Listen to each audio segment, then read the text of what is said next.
Hello guys, it's me Susan and you're watching Keto Phoenix. Today we're gonna make some zucchini bread and I'm really excited about this. So let's get to it. So I decided that I was gonna make some zucchini bread. So my best friend, she has this giant garden and she had a ton of zucchinis and she gave me a ton of them, and look how big these zucchinis are. I mean, they're huge, and there's a bunch of them in here. And so I decided, I was trying to think about what I was gonna do with them, and I wanted to do some fun stuff, right? So I decided, what's better than zucchini bread? So I figured I'm gonna go ahead and bake some zucchini bread. I looked up a recipe through Google. I will make sure to put that link down in the comments below. So if you guys would like to try this at home, you can. I'm gonna add some Lily's mint chocolate chips, or it might just be the regular chocolate chips, to this recipe. I'm also gonna be using monk fruit sweetener. The recipe says use your sweetener of choice. I'm gonna be using monk fruit.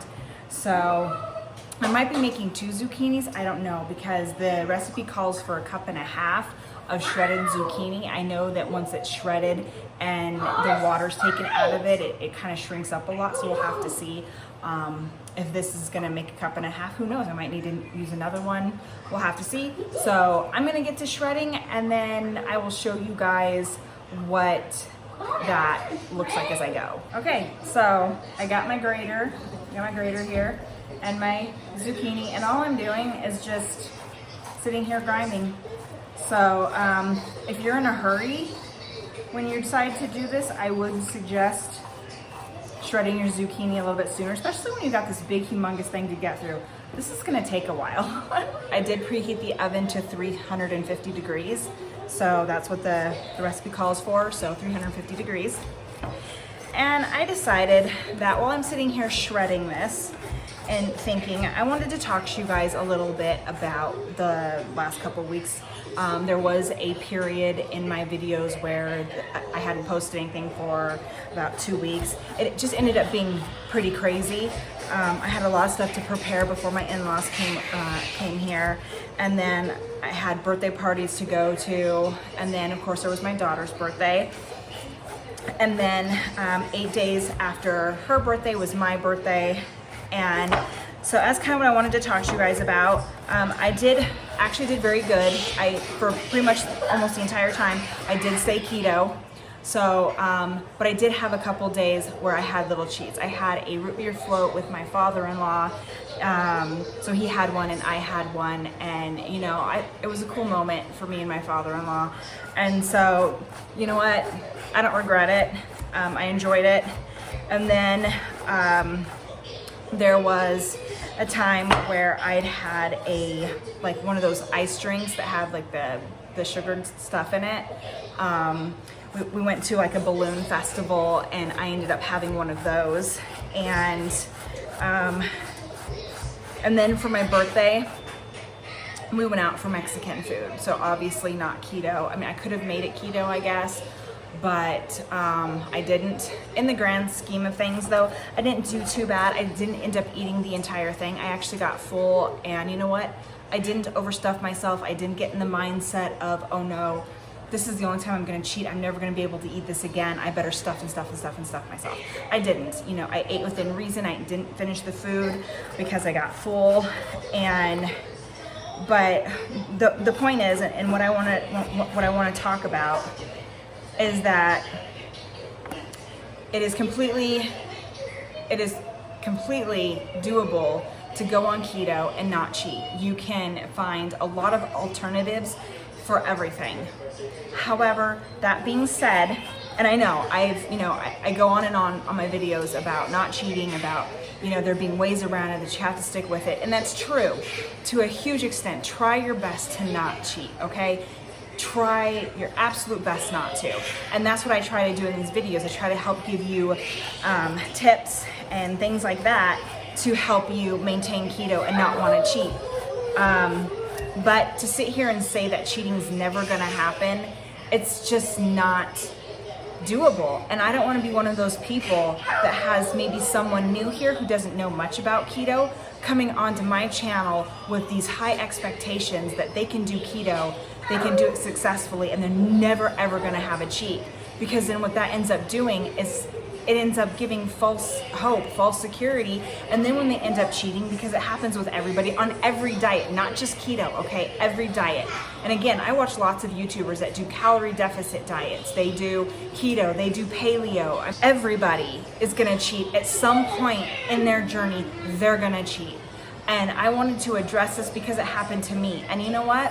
I didn't feel sad. I didn't feel sad about it. I didn't feel upset about it. I didn't harp on myself. I don't feel like I failed, because again, cheating's gonna happen sometimes, and you can't get negative on yourself, because you're gonna spiral out of control. And I've done this. I went down the, oh no, I cheated, so now I've got to repress myself even further, and then it just starts this diet cycle, right? You hit a point where it's like, okay, I need to diet. You diet for a while, and then you cheat, and then you go into extreme repression because you cheated, and you feel like you need to try to make up for where you had started at, so you don't feel like you're going all the way back. So then you repress yourself, right? And you repress yourself, and then you cheat, or no, you repress yourself. Then you go back into a diet, and then you cheat, and then you repress, and then you go back into a more sustainable diet, and then you cheat, and it just keeps going, and it keeps going, and it's like a never-ending circle, right? So first off, you know, again, cheating happens. I did it, but I got right back on the wagon. I did not cheat myself. I did not fast. I didn't go, oh man, I cheated, so I'm not gonna eat for 3 days, or I'm gonna do a 36-hour fast because I cheated. I just went back to my day as usual, okay? That was my dinner. And so normally after my dinner, I went into my normal 16-8 fast, right? So then I didn't eat until the next day. And then when the next day rolled around, when 11 o'clock rolled around, I went back to eating my usual keto meals. So my little thing here, guys, is just to let you know that it is perfectly okay. Cheating's gonna happen, and don't feel bad about it, and don't think that you failed, because you didn't. You did not fail, okay? The only time you're gonna fail on keto, on paleo, on calorie deficit diets, the only time you're gonna fail is when you give up completely, okay? Don't do that to yourself. In fact, I mean, I have noticed that several people on the keto diet, they actually have planned cheat days, and then they plan what they're gonna eat. And so then that helps them be sustainable, right? So they know that come Saturday afternoon, they're gonna have the serving size, not overindulgent, right? But they're gonna have one serving of French fries with their steak for dinner on Saturday with their family, right? And that helps them get through the week, because then they're like, okay, you know what, I get those fries. And you know what, it's not going to hinder your diet much at all. It's really not. So again, if you've had a cheat, or if you've never had a cheat, if you managed to stick it out, you know what? Awesome job, you guys rock. But I want you to know that if it should happen, don't beat yourself up about it. Just get back on the wagon. Go back into doing what it was you were doing, like it never even happened, like the cheat never even happened. Let it go, right? Just the cheat happened, let it go, move on. But know that Mexican you had for your birthday, that's not gonna be the last time you have Mexican. That's not the last time I'm gonna have Mexican, let's be honest. I'm gonna have it again. In fact, you know what? I'm kind of planning one for my husband's and my anniversary. We have an anniversary on September 15th. I'll probably plan to have Mexican then. And I'm not going to plan as in starve myself until then. I'm not gonna plan as in, you know, I'm gonna make the entire day a cheat day. No, I'm gonna go keto as I normally would, and then that's gonna be that. We'll probably do it for, you know, my first meal at lunchtime at 11, and then I'll eat a normal keto dinner, and I will continue on with my life, okay? Now, I'm not saying that it's okay to cheat all the time, okay? But some special occasions, like if you're going to a birthday party and you have a little bit of cake, again, don't eat the whole cake, but if you have a slice of cake, don't beat yourself up about it. Go about the rest of your day, eat your keto dinner that night, whatever it is that you would normally have planned, go back to that. Go back to doing that. And then just continue on with your day and with your time, and don't sweat the small stuff, okay? Don't beat yourself up, because that's what's gonna lead you to failing, okay? It's not the fact that you cheated in and of itself. It's just, you get hard on yourself. I get hard on myself. And I'm proud of myself that I didn't this time. And you know what? I feel great. I feel great. And you know, I don't want to get too much into my journey and my progress and what I'm doing, because that's going to be for my next video. So stay tuned to that. I have my video coming up next is going to be my 1 month progress. So how I've done between July 23rd and August 23rd. So I am anxious for that. I'll give myself away and see how I'm doing, and I am doing some things differently, and I will talk about that as well. So I hope you guys tune into that video. So, and I'm sorry I'm a bit of a mess. I did my exercises before this, and interestingly enough, how I got through my exercise today was thinking about my zucchini, what I was going to do with it. And then I was like, oh, zucchini bread. So freshly out of an exercise, and here I am making zucchini, and look, it's getting smaller. I'll see you guys back when I'm done shredding. Okay, so next I have my dish towel here, and what I'm going to do is I'm going to take all of the zucchini, and there's actually quite a bit of it, and I'm going to lay it in this dish towel, because we want to try our best to get as much of the water and moisture out of the zucchini as we possibly can. It's actually quite, you know, yeah, it's got a lot of water in it, and we don't want all that water inside the recipe, right? Inside the bread. So we got it all here, and then it's a bit messy. So then what you're gonna do is you're gonna fold the towel in, okay? Grab all the ends that you can. You're gonna kind of roll it up, and then you're gonna squeeze it, and I'm gonna show you guys. As you can see, it's already, see, you can already see all that juice coming out. Look at that. Look at all that juice coming out. And you're just gonna squeeze it and get as much out as you can. Just really put your muscle in it. Ugh. See, that's like a lot of moisture. And it's gonna look a lot less zucchini too when I'm done. And what I'm gonna do is, while I'm getting the other ingredients ready, I'm actually gonna leave the zucchini on the towel and try to maybe move it to a little bit drier of a spot if there is one. If not, I might move it to some paper towels or something, just to get it out of there. I'll show you guys what I'm gonna do. I'm gonna sit here and squeeze this for a bit and get as much of the water out as I can. Okay, I've squeezed this thing so much, and so I think I got as much out of it as I can. It definitely looks different. Just a little heads up, I didn't really plan that, but I mean, luckily enough, I didn't really care about this dish towel, but it'll probably dye whatever dish towel you have a bit of a greenish color, so I wouldn't use one. If you have a favorite dish towel, don't use it. So definitely don't use a white one. So yeah, this is definitely different. It definitely feels drier. So it kind of smells like pumpkin, which probably some of you are going, duh, but yum. Okay, right here I have 1/4 cup butter, which equals out to 4 tablespoons, in case you were wondering, because the recipe calls for 1/4. I'm gonna go ahead and melt this in the microwave. So here's the melted butter. I did 30 seconds originally, and then I just kept doing 10 seconds until it was fully melted. And now I'm just going to let it cool just a little bit, because when I add this to my eggs, I don't want to cook my eggs. So I'm gonna let it just cool a little bit, but not enough to re-solidify. First off, the recipe calls for 2 cups of almond flour. So you're gonna hear some sizzling in the background. I'm working on making dinner for the family right now. So I've got some hamburger meat cooking on the stove and I'm multitasking here.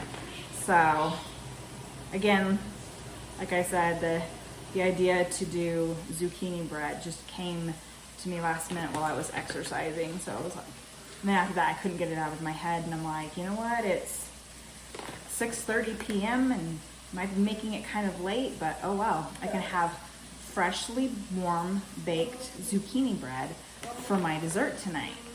And I can't wait. It's gonna be so good. So there's 1 cup. And I'm gonna work on the 2nd cup. Okay. Next, we're gonna do a half a teaspoon of cinnamon. And we're gonna do a half a teaspoon of salt. I love the smell of cinnamon. Okay, next we're going to do a half a cup of granulated sugar, or I should say sweetener, and I'm using the monk fruit. So that's a half a cup. I'm just using a full cup measuring cup, but I'm only gonna fill it up halfway with the sweetener. Again, if you guys didn't want your zucchini bread to be sweet, then as the recipe says, then you can just leave out the sweetener and you can leave out the cinnamon. So if you didn't want your sweet, I like mine sweet, so that's what I'm going for. Okay, there is my half a cup. Put that in there.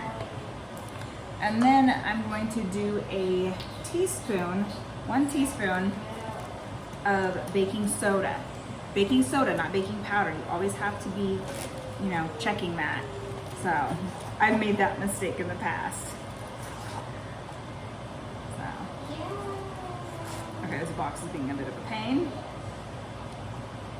Okay, there is my baking soda. Okay, now we're gonna do our 2 eggs. I had to stop real quick and do a outfit change because I gotta go pick my husband up from work. As I said, zucchini bread was very last minute, so I'm a little hurried.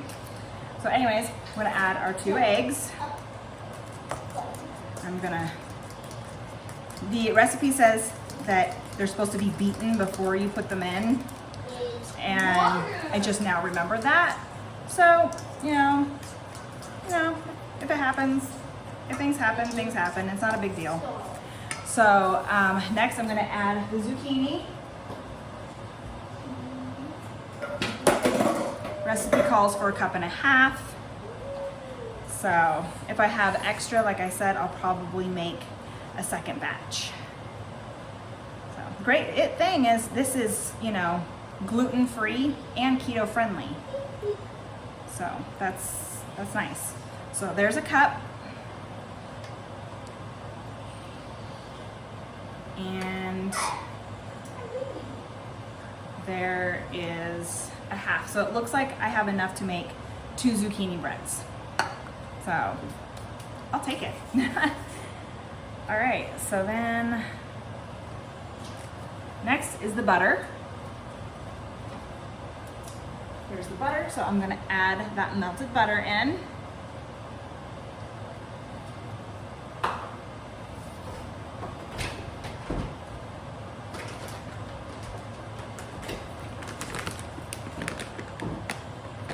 Okay, the serving size is about 24 chips. So and that's for 1 serving. I'm just gonna do like a handful. So this, I would have to say, is about, you know, a half a cup. That's what I would say that is.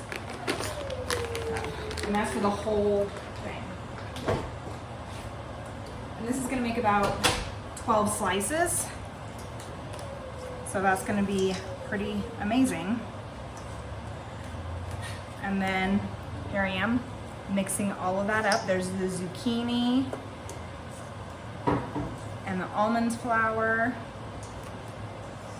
It smells good. It's gonna have just enough chips in it to add a yummy chocolate sweetness to it, it's gonna be perfect.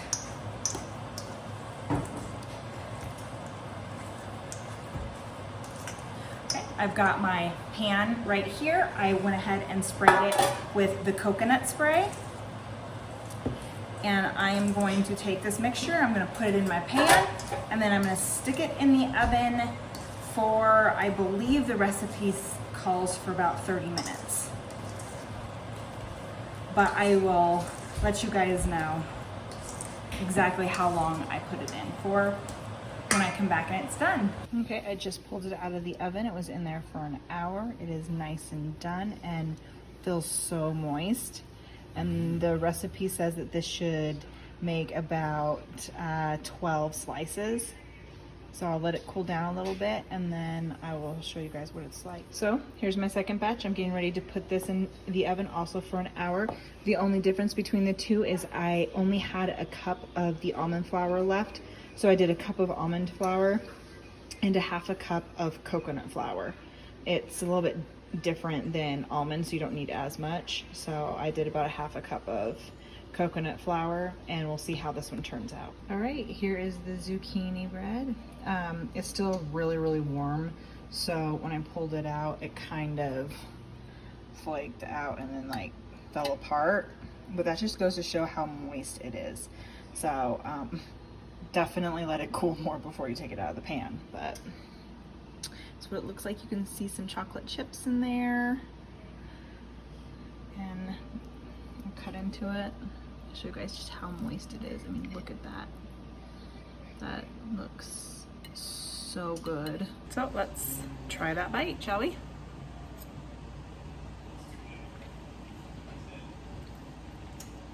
Really good. Really good. I love zucchini bread. This is the first time having a keto version. Oh, so good, guys. I'll leave the recipe in the comments down below. You guys gotta try this. So, I'll see you guys next week in my next video. Keep on ketoing.